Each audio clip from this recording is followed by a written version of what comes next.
Muchos saludos, estudiantes de las secciones 23, 43 y 46 de Introducción a la Filosofía. En este video les voy a hablar muy brevemente de los filósofos presocráticos, que son los que se ganan la corona de los primeros filósofos en Occidente. ¿Y por qué será que se ganan la corona de los primeros filósofos occidentales? Pues se ha estudiado que en esa época se dio lo que se conoce como el salto del mito al logos. Y para que le quede clara esa expresión, se las voy a escribir en esta pantalla grande. El salto del mito al logos. Entonces tenemos dos conceptos centrales, ¿verdad? Que son mito y logos, que son muy importantes de entender para nosotros hablar, poder comprender a qué se refiere esta expresión. El salto del mito al logos, cuando hablamos de esto, hay que entender que esto es una metáfora, ¿ok? Cuando decimos que algo es una metáfora, es una figura literaria en la cual tú comparas una cosa con la otra, ¿verdad? Y la sustituyes con eso que tú la comparas. Eso se usa mucho en la poesía, etcétera, y ustedes habrán dado eso en distintas clases de literatura, ¿verdad? Digamos que cuando decimos el salto del mito al logos, decimos que es una metáfora porque un salto, bueno, no es que sea un salto, es una forma figurativa de explicar lo que ocurrió en ese momento. Entonces, digamos que lo que se dio fue un paso de una cosa a la otra y donde realmente no fue que se borró por completo el mitos para llegar al logos, sino que se cambió, hubo como un cambio de perspectiva en esa época. Ahora, primero tenemos que comprender a qué nos referimos con mito. Cuando hablamos de mito, normalmente nos estamos refiriendo a cuestiones que tienen que ver con leyendas, con cuentos, con una forma de entender el mundo y la naturaleza a partir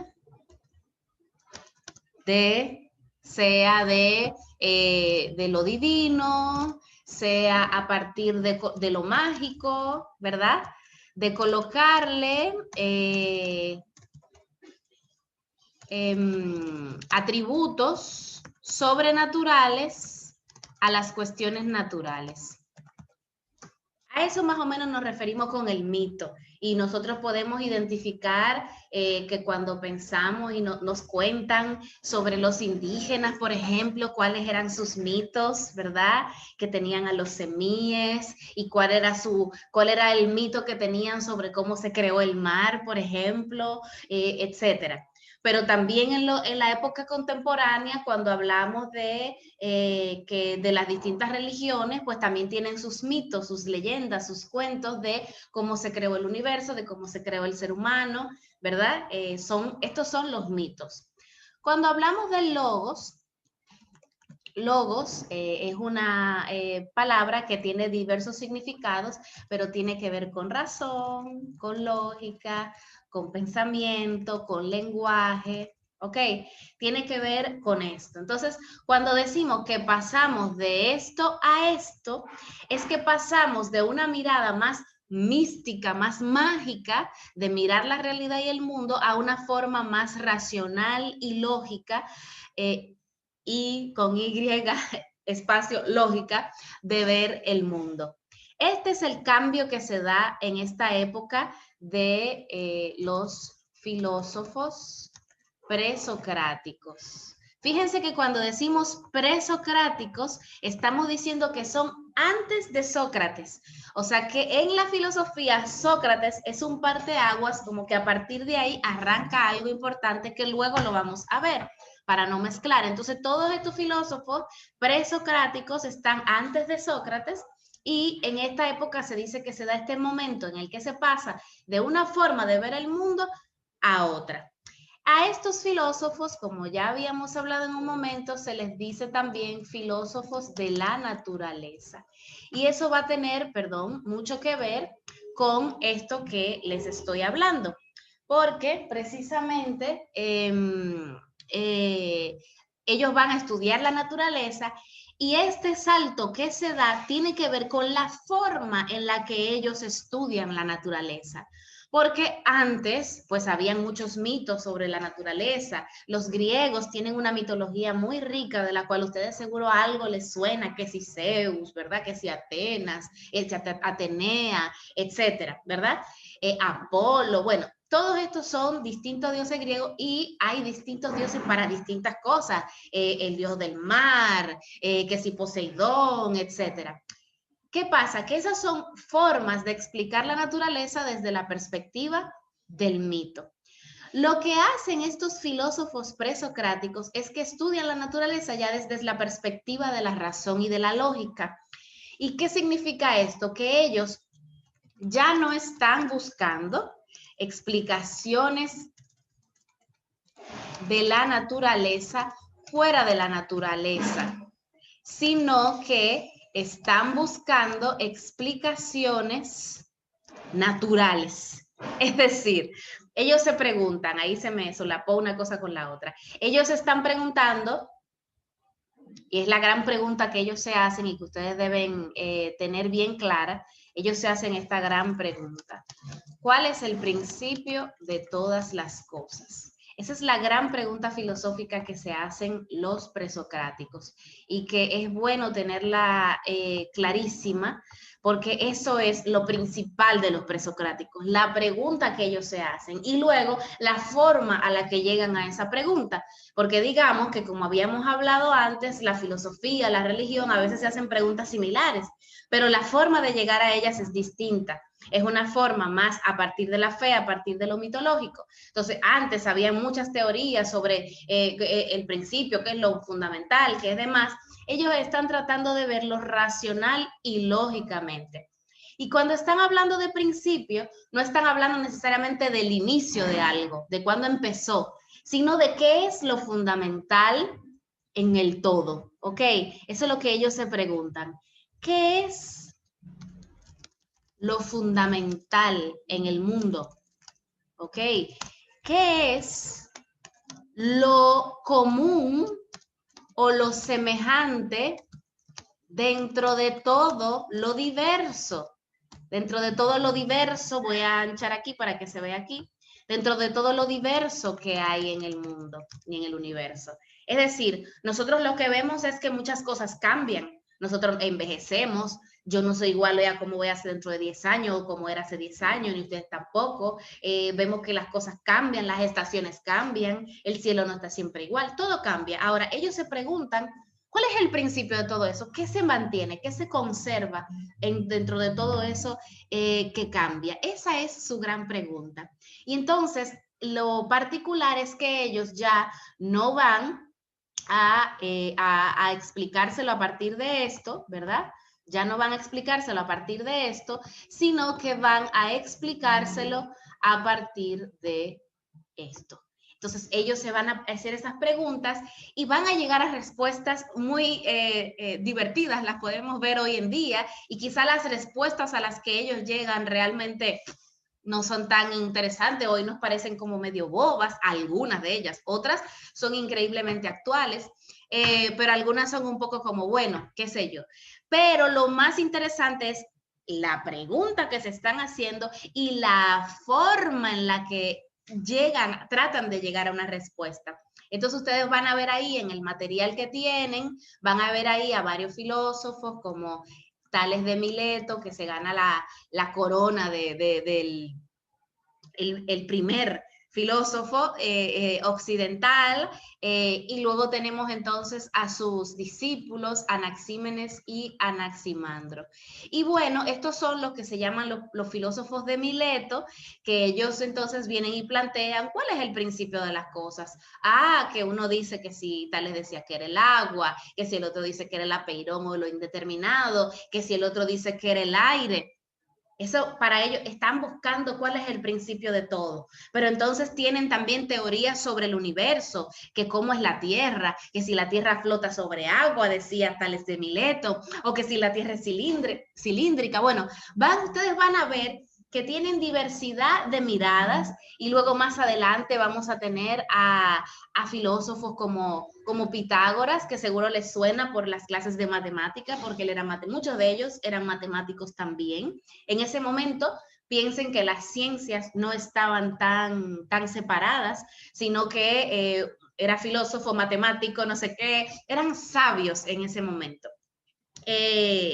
Pitágoras y los pitagóricos, que tenían toda una secta secreta de la cual muchas cosas todavía no se saben, bueno, porque era tan secreto, para quienes el número era el principio de todo. Ok, luego ustedes van a tener a un Heráclito, luego van a tener a un Parménides.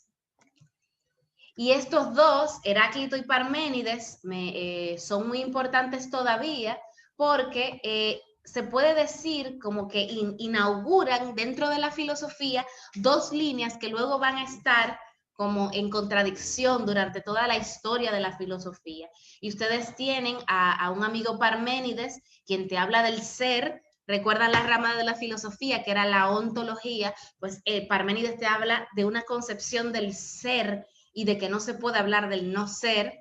Y Heráclito te habla de una concepción del cambio, de que todo fluye, de que todo cambia. Son concepciones muy diversas que ustedes van a encontrar en su material y en las cuales no voy a hacer tanto énfasis de manera particular en este video, porque lo que quería era darles este contexto general, explicación de la noción del salto del mito al logos y de lo principal y la importancia que tienen los filósofos presocráticos. Y esa pregunta de, bueno, ¿por qué se ganan el lugar de ser los primeros filósofos? Porque si entendemos la filosofía como la capacidad del ser humano de hacerse preguntas, ¿verdad?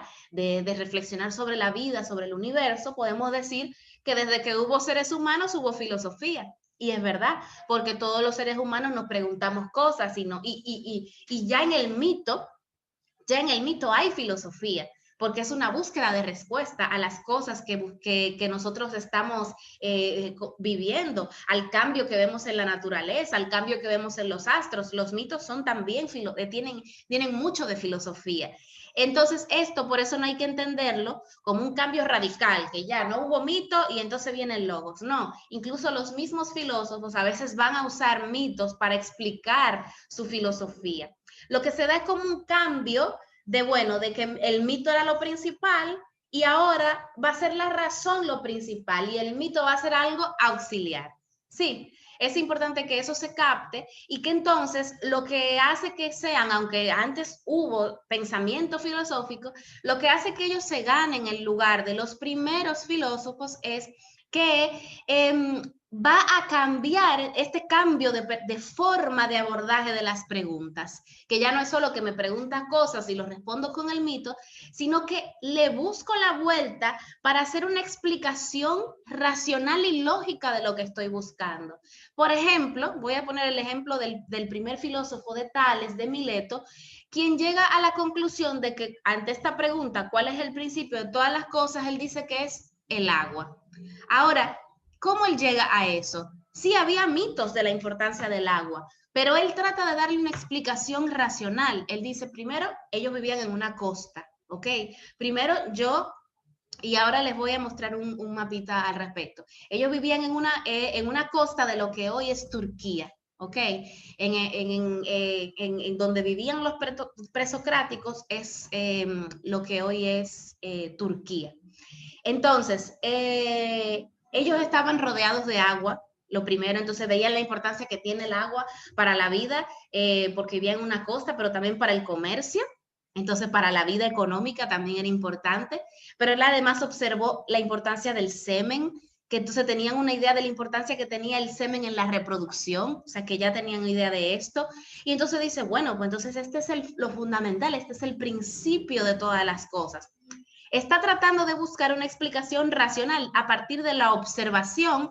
Fíjense que también lo empírico, la observación empírica, les sirve para una pregunta que es una pregunta filosófica, para que vean cómo lo empírico y lo no empírico van de la mano. Entonces se puede decir que aportan incluso una mirada más científica también de la naturaleza. Eso es lo que es importante que ustedes tomen en cuenta como la actitud general que aportan los filósofos presocráticos en este momento, para que comprendamos cuando veamos ya las loqueras, que a veces son algunas loqueras que ellos plantean, digan, sí, bueno, y esa es la gran cosa.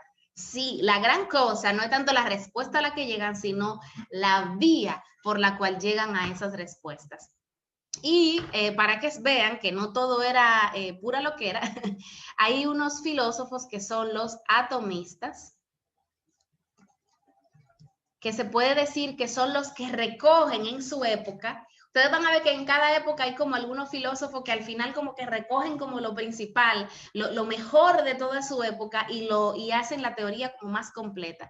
Pues los atomistas, que son Demócrito y Epicuro, llegan a esta, perdón, ¿qué Epicuro? Me equivoqué, no es Epicuro, es Leucipo. Leucipo y Demócrito. Epicuro es de más adelante. Leucipo y Demócrito, que son los filósofos atomistas que van a llegar a una teoría de que el principio de todas las cosas es el átomo. Ahora, no es una idea del átomo necesariamente como la tenemos hoy, pero mucho de eso viene de ahí. Esta idea del átomo que ellos tienen es que como Parménides hablaba del ser, pero era un ser único, indivisible, que no cambiaba, ¿ok? Que era como era único, no era múltiple, ¿ok? ¿Qué pasa? Que los atomistas encuentran que el ser de Parménides es problemático porque con ese ser no se puede explicar el movimiento. Parménides dice que no puede existir el vacío, porque piensen en el vacío, ni siquiera se puede pensar en él. Entonces, si no se puede pensar en él, no puede existir. ¿Qué pasa? Que los atomistas dicen, el átomo es como un ser de Parménides, pero múltiple. Son muchos pequeños seres, pero que necesitamos el vacío para explicar que esos seres, esos átomos, se mueven en el vacío. Y lo que produce el cambio en el mundo es la combinación que hay entre los diferentes átomos. Se juntan estos 3 átomos y generan este ser distinto a estos otros 4 átomos que se juntaron y generan este ser distinto. Entonces son las combinaciones entre átomos los que generan las diferencias entre los seres. Fíjense que las preguntas que ellos están haciendo son tanto ontológicas sobre el ser, ¿verdad?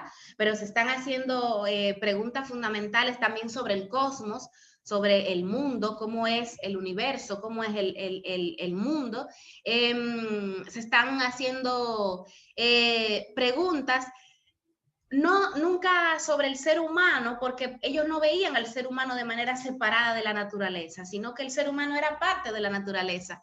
Y al yo preguntarme por el principio de las cosas, como que qué es lo fundamental en todo, fíjense que juntan el semen, que es algo del ser humano, con el agua, que es algo que viene del mar, ¿verdad? Entonces juntan ser humano y naturaleza como una misma cosa. Por eso se le llama también filósofos de la naturaleza. Entonces, lean su material para que tengan una mirada más completa, pero este video les sirve como para introducirse al mismo, para que entonces puedan responder a las preguntas y hacer la práctica al respecto y sobre todo dejarse fascinar por el cuentecito, porque a veces es como ir viendo las cosas que ellos planteaban, a veces son como cuentos lo que nos van diciendo y a mí siempre me ha parecido muy fascinante estos filósofos presocráticos, porque además ahí en ellos están como las bases de muchas cosas que luego van a seguirse desarrollando en la filosofía occidental. Así que espero que a ustedes también